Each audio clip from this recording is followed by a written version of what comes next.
InsyaAllah. Assalamualaikum warahmatullahi wabarakatuh. Tazkirah ringkas pagi warakah pagi Jumaat ini. Mudah-mudahan pengisian sebentar ini dapat kita bawa menghadap Allah Ta'ala di masa insyaAllah.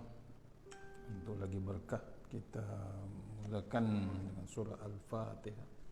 A'udzubillahi minasyaitonir rajim. Bismillahirrahmanirrahim. Iyyaka na'budu wa iyyaka nasta'in. Ghairil maghdubi 'alaihim.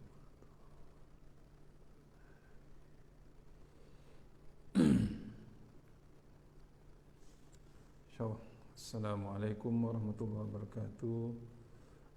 Alhamdulillah wassalatu wassalamu ala asyrafil mursalin wa ala alihi washabbihi ajmain. A'udzubillahi minan nar wa min syarri kufar min ghadabil jabbar wal izzatu lillahi war rasulin. Allahumma ghnina bihalalin haramin wa siwa bismika Allahumma ya da'im ya hayyu ya fardu ya wit ya ahad ya samad. Allahumma shalli ala Muhammad wa ali Muhammad. Bismillahirrahmanirrahim. Bismillah masyaallah la yasuqu ya Allah. Bismillah masyaallah la yasrifu ya Allah. Bismillah masyaallah man kana min ni'matin fa min Allah. Bismillah masyaallah la ya'ti bil hasanati illa Allah. Bismillah masyaallah la haula wa la quwwata illa billahil aliyyil azim. Allahumma inni nas'aluka bi barakati syarif fa anta malad dunya. Amin ya rabbal alamin. Insyaallah pagi ini seringkas Jumaat pagi di Skala Media di Puchong insyaAllah. Untuk pejabat Skala Media, kita terus sambung surah Al-Baqarah nota My Quran Time ayat 154 insyaAllah. Siapa yang nota kita boleh share insyaAllah. Mohon share sama-sama insyaAllah.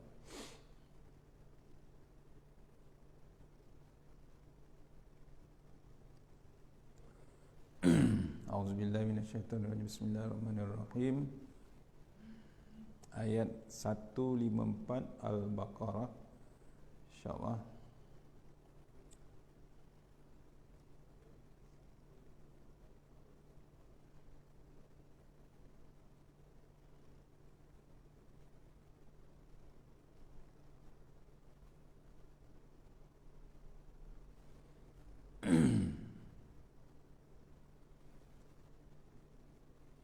Al-Baqarah 154. A'udzubillahi minasyaitonirrajim. Kekal hidup dan tidak mati bagi mereka yang berjihad di jalan Allah.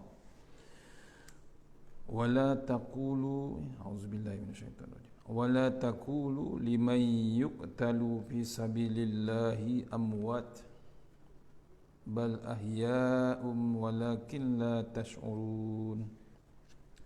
Dan janganlah kamu mengatakan bahawa orang-orang yang terbunuh di jalan Allah mereka telah mati. Sebenarnya mereka hidup tetapi kamu tidak menyedari. Yang ini mengingatkan kita tentang orang yang terbunuh di jalan Allah Subhanahu Wa Taala sebenarnya tidak mati. Jihad mereka, jihad jalan Allah Taala sebenarnya mereka tidak mati. Sebenarnya mereka hidup tetapi kita yang tak menyedari. Ayat 154 Al-Baqarah. Kupasan ayat.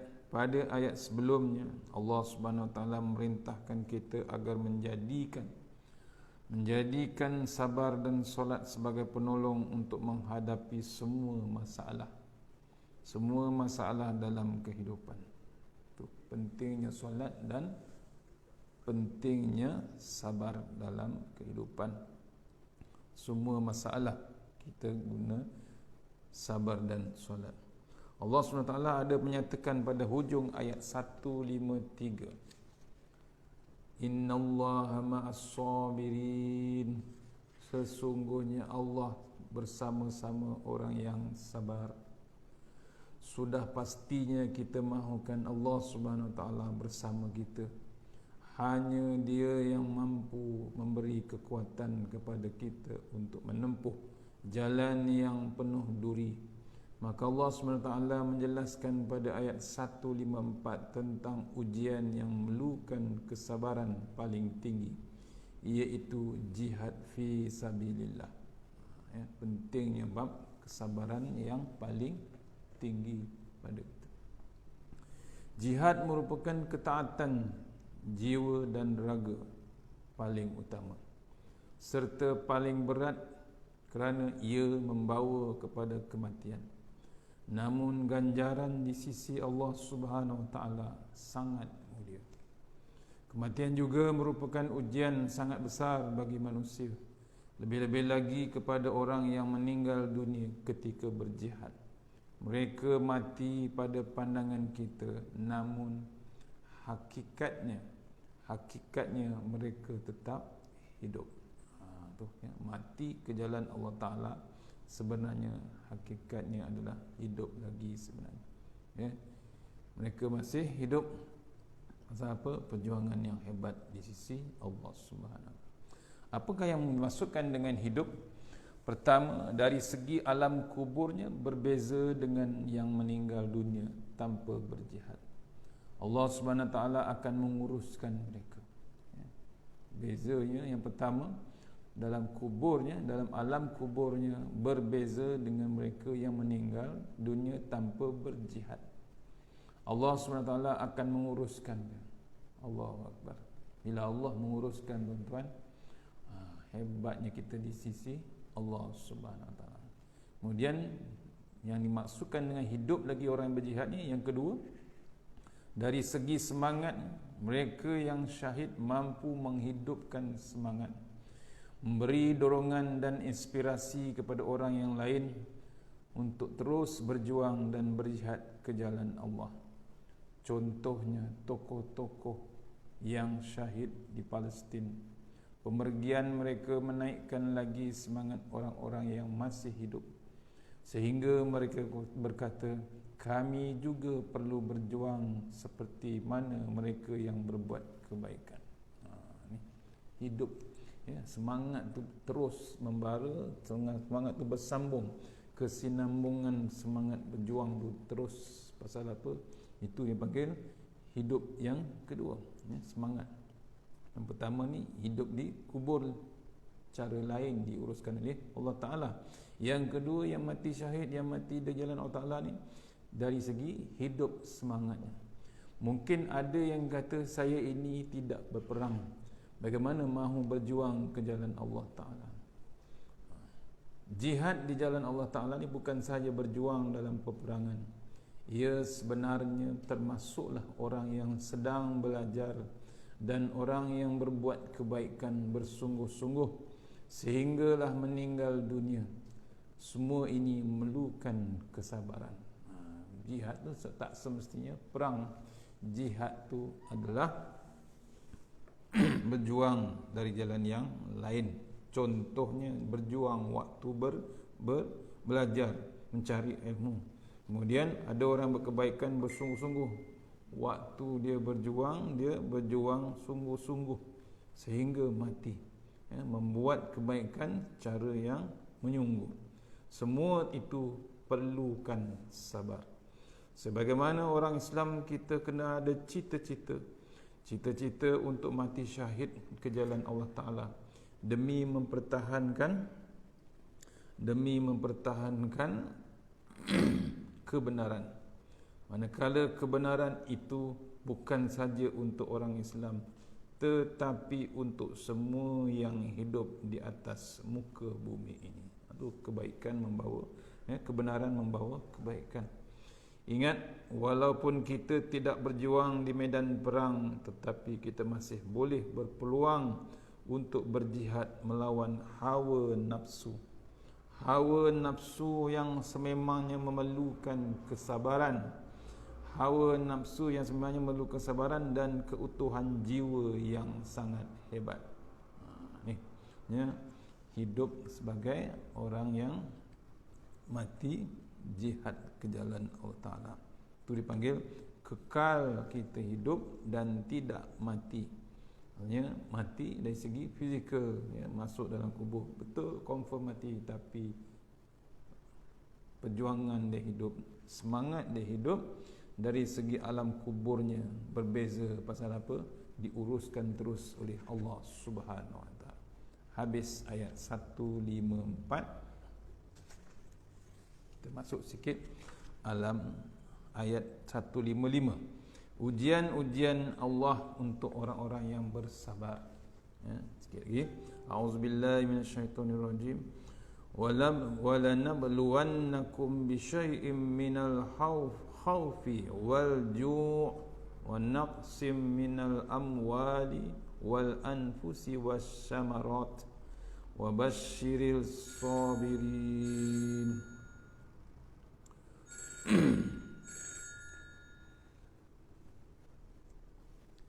Dan kami pasti akan mengujimu dengan sedikit ketakutan dan kelaparan, kekurangan harta, jiwa dan buah-buahan. Dan sampaikanlah kabar gembira kepada orang-orang yang sabar. Al-Baqarah ayat 155. Ya. Maksudnya ujian-ujian Allah untuk orang sabar ni dalam 155 kupasan sambungan daripada ayat sebelumnya. Jika kita tidak terbunuh di medan perang, Allah SWT tetap menguji hamba-hambanya. Apakah bentuk-bentuk ujiannya? Antaranya disenaraikan di sini ujian Allah Ta'ala, iaitu ketakutan, kelaparan, hidup dalam serba kekurangan, kekurangan buah-buahan makanan, hidup dalam kekurangan jiwa. Ya, itu. Kita tengok. Allah SWT akan menguji hamba-Nya daripada sekecil-kecil perkara. Antaranya dari segala arah. Misalnya ada orang takut dengan lipas. Kita nampak itu biasa saja, tetapi sebenarnya itulah ujian baginya. Takut lipas tu pun ujian yang hebat. Kita juga mungkin diuji dengan kekurangan harta, kehilangan kuasa dan bermacam lagi. Dulu rambut kita hitam, sekarang berwarna putih. Dulu gigi kita penuh, sekarang sudah berkurangan. Itu semua adalah ujian daripada Allah Subhanahu Wa Taala. Allah, ya, yang perlu kita hadapi dengan bijaksana. Mengapa kita diuji? Tujuannya untuk tahu siapa yang jujur hatinya dan siapa yang tidak jujur, siapa yang bersabar dan juga siapa yang sentiasa berkeluh kesah. Ini merupakan sunnatullah yang berlaku pada hamba-hambanya.